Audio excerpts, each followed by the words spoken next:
Hello everyone. Welcome back to another Magic the Gathering Commander review for Portal 3 Kingdoms, even though that is not the set symbol or card framing of that era and of that set. But today we are talking about Hua Tuo, which I may have pronounced wrong, so I'm going to refer to Hua Tuo as the Honored Physician. Now, the Honored Physician is a legendary human. It is a 1/2. It costs 1 generic mana and 2 green mana. And it has one very cool ability.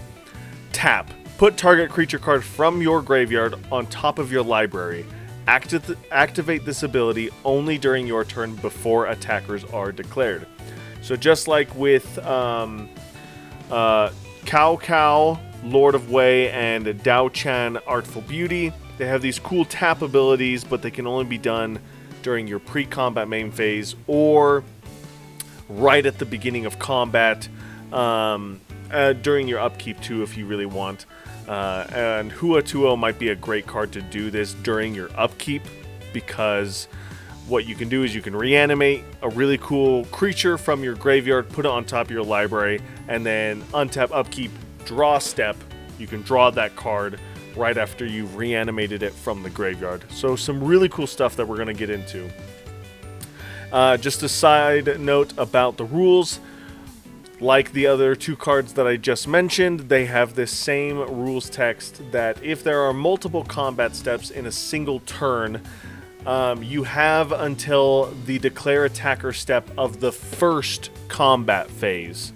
The moment a creature is declared an attacker, it is too late to activate the ability for the rest of the turn. And just as also as a side note, I don't know if I mentioned this in the last two videos that had this rule text, but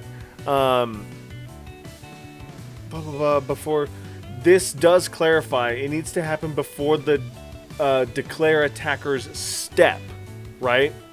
So just so we're all on the same page, you can't use this ability in the post-combat main phase, even if you didn't attack, right? So if you first main phase didn't use it, and then you went to the combat step, even if you did not attack anyone, you still had to go through all the steps of the combat phase, right? And that includes declare attackers. You just chose not to declare attackers. So when you go to the post-combat main phase, it still recognizes that you did go through, the game recognizes that you went through the declare attackers step. So before you start doing shenanigans of like wanting to do this after combat, but you didn't attack, just be warned. And correct me if I'm wrong, but this seems pretty straightforward by this ruling right here.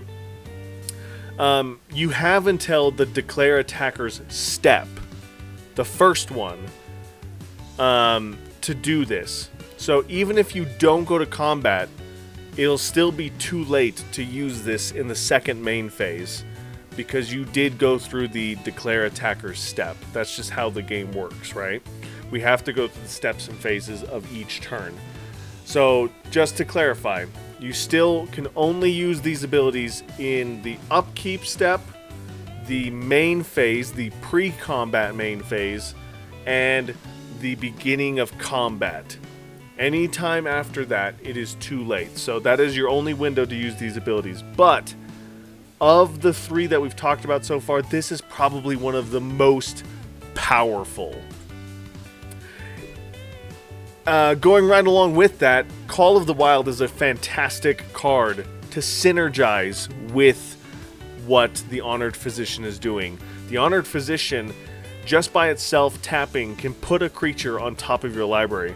And then for 4 mana, you can reveal that card, and if it's a creature, which it should be, you can put it into play. So you can really easily cheat big, massive threats from the top of your library straight into the graveyard, or into the battlefield. And it is fantastic, a fantastic way of like cheating out costs. You can discard a card for some reason into your graveyard, put it on top of your library with your commander, use Call of the Wild for 4 mana, and maybe get a 1 mana, 2 mana, 3, 4, even 5 mana discount on whatever the big threat you wanted to cast but didn't have enough mana for. Now they essentially all cost 4 mana to put into play, which is fantastic. With that said, I'm putting it in a very janky deck idea. You see, long time ago, before Kamigawa Neon Dynasty, there was a block of Kamigawa sets where a lot of the focus was around Spirit, Tribal, and Arcane instant sorcery spells. And they had these cool abilities like Splice into Arcane, where as you cast a Spirit or Arcane spell, as you cast an Arcane spell, you could reveal a card that had Splice into the Arcane, pay that cost, and then you'd get the added benefits of that card on top of the original spell you cast. Then you had cards like Elder Pine Jukai or Loam Dweller that just cared about Spirit spells and Arcane spells in general to give you value. And then there was this other mechanic called Soul Shift. And Soul Shift is not a powerful mechanic. Rather, Soul Shift did not get a lot of powerful cards to support it. The idea is that Soul Shift 2, as you see on the card here, and unfortunately I did not get a card that actually had the description of Soul Shift, but Soul Shift 2 is usually because it is 1 less than the mana value of the creature that you cast, right? So it's mana value 3 here for Elder Pine of Jukai, Soul Shift 2. What Soul Shift is, when Elder Pine Jukai dies or goes to the graveyard, you can return a, I believe I think it has to be a Spirit specifically. Correct me if I'm wrong. In fact, I'm just gonna pull it up here. Boop. Let's pull it up here. I'd rather be safe than sorry. When this creature dies, you may return target Spirit card with mana value X or less from your graveyard to your hand. And so the idea was that the Soul Shift value would be 1 less than the actual mana value, so you couldn't recur itself over and over again, right?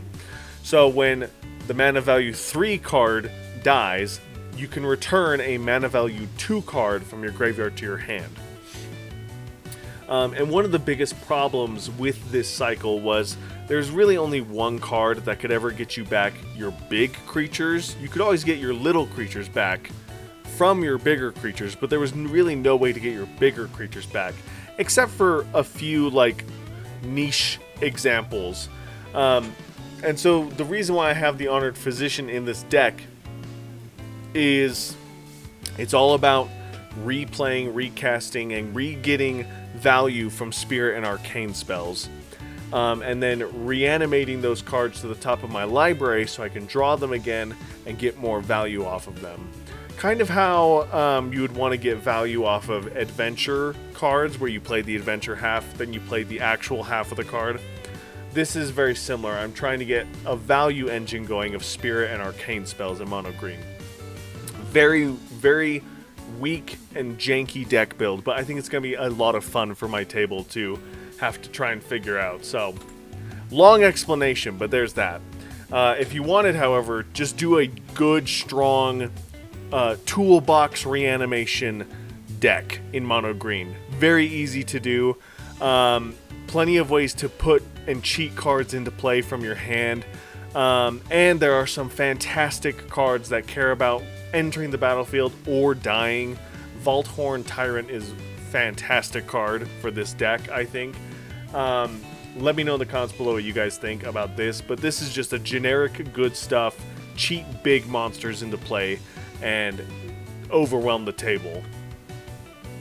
Lastly is kind of this like grindy, go wide strategy, you could say, with going tall as the wing con. But it is a like mono green self-mill deck where you want to fill your graveyard as quickly and as fast as possible to get your engine going, make a board of insect tokens, be able to ramp really quickly because your graveyard has 7 or more cards in it, be able to play lands from your graveyard to get the constant flow of mana going, and then of course with your commander reanimate your win condition cards and take over the game. And that is going to do it for Honored Physician Huatuo. Repeatable graveyard recursion is always fantastic. The fact that it's on a mono green creature is really cool. And the thing to bear in mind is graveyard hate is real and it is very powerful in this format. There are great cards to hate on graveyards, so be mindful of that.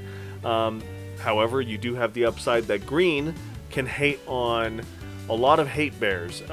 Green can get rid of enchantments, green can get rid of artifacts. There's a lot of powerful hate bears that have flying. Green is great at removing flyers from the battlefield, but it doesn't have perfect removal. So if you're fighting against a hate bear deck, be prepared to either play smart or play aggressive and take them out quickly. With that said, thank you guys so much for watching. Let me know in the comments below if there's anything I missed. I'm excited to play this deck with this commander. It's going to be a very janky Spirit Arcane deck, but I am going to have a lot of fun building it. I'm going to have a lot of fun playing it, and I can't wait to see how many times I can cycle through my graveyard with my spirits with this commander. So let me know in the comments below, as I said before, if there's anything I missed. Thank you guys for your support, and as always, I'll see you in the next one. Bye!